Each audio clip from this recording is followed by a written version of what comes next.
देखो, तीन परिस्थिति में भोजन कभी भी नहीं करना चाहिए। भगवान कह रहे हैं आपके सामने भी अगर ये परिस्थिति आ जाए तो वहां बिल्कुल भोजन नहीं करना चाहिए। तीन परिस्थिति कौन से हैं? पहले नंबर में आपको अगर भूख नहीं है तो भोजन मत करो, ये तो सबको पता है। भूख ना हो तो भोजन नहीं करना चाहिए। फिर कहा कि आप कहीं भी गए, जिस काम को लेके गए, अगर वो कार्य पूर्ण नहीं होता है तो वहां भी भोजन करना व्यर्थ है। और तीसरा, आप जिसके घर में भोजन कर रहे हैं और आपको समझ में आया ये जबरदस्ती में भोजन करा रहा है, उसका अंदर से मन नहीं है। जो व्यक्ति सच में प्रेम से भोजन कराता है ना, तो उसका चेहरा अलग होता है, वो अति प्रसन्न होकर के भोजन कराता है। लेकिन आपको दिख रहा है इसका मन नहीं है, लेकिन लोक रीति के लिए भोजन करा रहा है। पूछना पड़ता, कोई हमारे घर आते हैं तो पूछते ही है ना, भोजन करोगे भैया, ये खा लो वो खा लो, बोलना तो पड़ता है क्योंकि ये लोक रीति है। लेकिन मन ना हो, जबरदस्ती में भोजन करा रहा हो, अंदर प्रेम ना हो, तो वहां पर भी भोजन करना व्यर्थ है। और भगवान बोले ये तीन परिस्थिति में भोजन करना व्यर्थ है। लेकिन दुर्योधन, और तुम कहो कि मैं यहाँ किस लिए भोजन करूं? ना ही मुझे भूख है, ना तुम्हारे अंदर प्रेम है, ना ही मैं जिस काम के लिए आया वो कार्य ही पूरा हुआ, तो मैं भोजन क्यों करूं? तो भगवान वहां से बिना खाए दुर्योधन के 56 भोग को त्याग करके भगवान कृष्ण वहां से प्रस्थान करते हैं। उधर विदुरानी घर में इंतजार कर रही है, कब भगवान आएंगे। उनको लग रहा है भगवान हस्तिनापुर आए हैं तो जरूर हमारे झोपड़ी पर अवश्य ही आएंगे, हमारे कुटिया में प्रभु अवश्य ही पधारेंगे।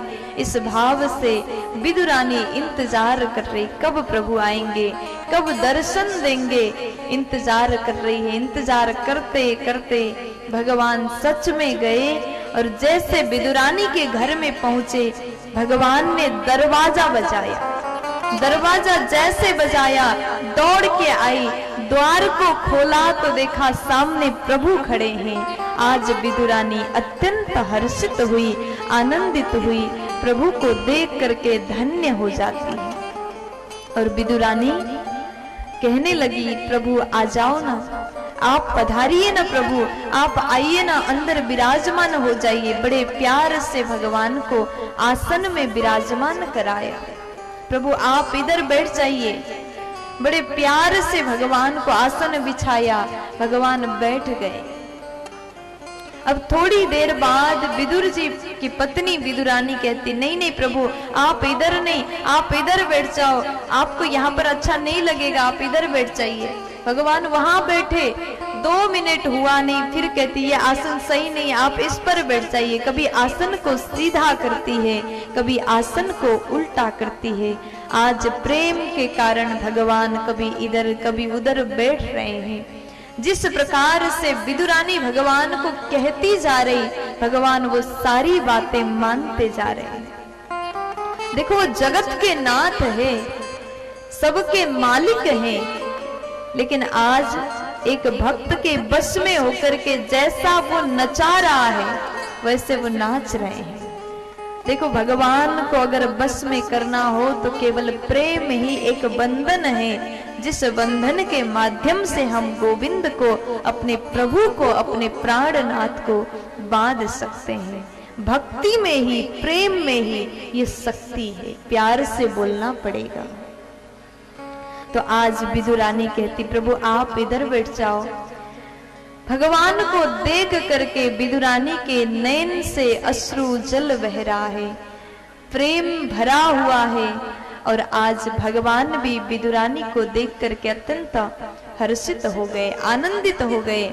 वहां बैठना भगवान को बड़ा अच्छा लग रहा है।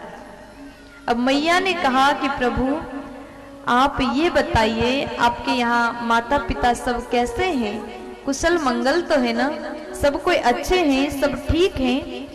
बातें करने लगी। देखो, माताओं को बात करने के लिए मिल जाए तो बड़े प्यार से बातें करना प्रारंभ करते। आप कैसे हो, घर में कौन है, क्या कर रहे हैं, सब ठीक हैं, कैसे हैं, ये माताओं का प्रेम है। मैया बात कर रहे, भगवान बोले माँ आप ये सब बातें बाद में कर लेना, कुछ खाने के लिए दो ना। जैसे विदुरानी ने सुन लिया, भगवान मांग रहे कुछ खाने को दो। देखो, ब्रह्मांड के नायक जो पूरे विश्व को, पूरे ब्रह्मांड को अपने उदर पर धारण करता है, वो नारायण, वो जगन्नाथ आज अपने पेट में, उदर में हाथ फेरते हुए कह रहे हैं कुछ खाने के लिए दे दो, बहुत जोर से भूख लग रही है। जैसे सुना दौड़ के गई, घर में कुछ भी नहीं था, बस कच्चे केले रखे हुए थे।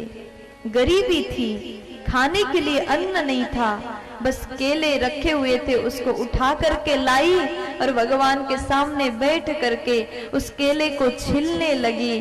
और छील करके जो फल है, केला फल को तो फेंक दिया, जो छिलका है उसी छिलका को भगवान को खिलाती जा रही, खिलाती जा रही, और प्रेम बस प्रभु पाते जा रहे, उस केले के छिलके को खाते जा रहे। इतना जोर से भूख लगी थी, कम से कम 10-15 केले के छिलके प्रभु ने खा लिए। फिर उसके बाद में विदुरानी को कुछ भी आभास नहीं, कुछ भी ज्ञान नहीं, क्योंकि जब प्रेम हो जाए तो ज्ञान को हम भूल जाते हैं और प्रभु केवल प्रेम में ही रीझ जाते हैं। आज विदुरानी प्रेम के कारण प्रभु को कच्चे केले के छिलका खिलाती जा रही और प्रभु उसी भाव में पाते जा रहे हैं, केले की छिलका को खाते जा रहे हैं। विदुर जी दौड़ के आए, मिठाई लेकर के आते हैं और बाहर से ही आवाज लगाए, अरे देवी विदुरानी जानती हो आज हमारे घर ना भगवान आ रहे हैं, प्रभु आ रहे हैं, बड़े खुशी में कह रहे हैं। लेकिन जैसे अंदर आए तो दृश्य दिख रहा है, कुछ और दिखाई दे रहा है। भगवान आने वाले नहीं, वो तो आ चुके हैं और बैठ करके भोजन कर रहे हैं। थोड़ी देर विदुर जी ने देखा और उनको पता चला कि विदुरानी भगवान को कच्चे केले की छिलका खिला रही है। उनको ज्ञान हो रहा है तो उन्होंने जाकर के तुरंत छिलका को फेंक दिया और डब्बे से मिठाई निकाला और प्रभु को खिलाया। फिर उसके बाद विदुर जी कहते हैं, प्रभु क्षमा करना, हमारी पत्नी द्वारा भूल हो गई, गलती हो गई, माफ कर देना। क्योंकि इसको पता ही नहीं था कि आपको ये क्या खिला रही है। इसने केले के छिलका खिलाया और आपने उसको खा भी लिया। प्रभु क्षमा करिएगा, आपको कहीं गले में दर्द तो नहीं हो रही ना, आपको कोई तकलीफ तो नहीं है, अब आपने मिठाई खाया, क्या अब आपको अच्छा लग रहा है? मिठाई में स्वाद तो है ना प्रभु? जैसे विदुर जी ने पूछा तो भगवान कहते हैं कि देखो विदुर जी, आपने जो मिठाई हमें खिलाया इसमें स्वाद तो बहुत था, मिठाई अत्यंत स्वादिष्ट था, लेकिन अगर दिल से कहूं तो आपने जो मिठाई खिलाया उसमें से स्वाद ज्ञान का आ रहा था, लेकिन विदुरानी ने जो केले के छिलके खिलाए उसमें से स्वाद प्रेम का आ रहा था, प्रेम का आ रहा था। और मुझे लगता है ज्ञान से बहुत बड़ा स्थान प्रेम का है। अगर हम भी भगवान से प्रेम करते हैं ना, तो जिस प्रकार से भगवान विदुर जी को, विदुरानी को मिल गए, उसी प्रकार से हमें भी मिल जाएंगे। भगवान को पाना है तो बहुत ज्यादा अमीर होने की आवश्यकता नहीं। दुनिया के बड़े बड़े लोग अमीरों से मिलते हैं, दुनिया की हर संपदा केवल अमीर व्यक्ति को मिलता है, लेकिन भगवान तो सबको मिल जाते हैं। हमारे पास भले धन ना हो, भगवान हमारे धन को नहीं देखते। अगर धनवान को ही मिलते तो सुदामा जी के पास में क्या था? 4 मुट्ठी चावल में रिझ गए। भगवान रूप को नहीं देखते। अगर केवल सुंदर रूप होने से ही भगवान खुश होते तो कुब्जा को भी भगवान मिल गए। 3 जगह से टेढ़ी थी ना, उसको भी भगवान मिल गए। भगवान अगर जात देखते तो सबरी माता का कौन सा जात था? जात में भिलनी, उनको भी केवल प्रेम के कारण भगवान मिल गए। मिलने के बाद भगवान ने झूठे बैर को खा लिए। न भगवान जात देखते, न रूप देखते हैं, न आपका तन देखते, न आपका धन देखते हैं। वो देखते हैं तो केवल आपका सुंदर मन देखते हैं। इसलिए भगवान को पाना है तो प्रेम से पाओ।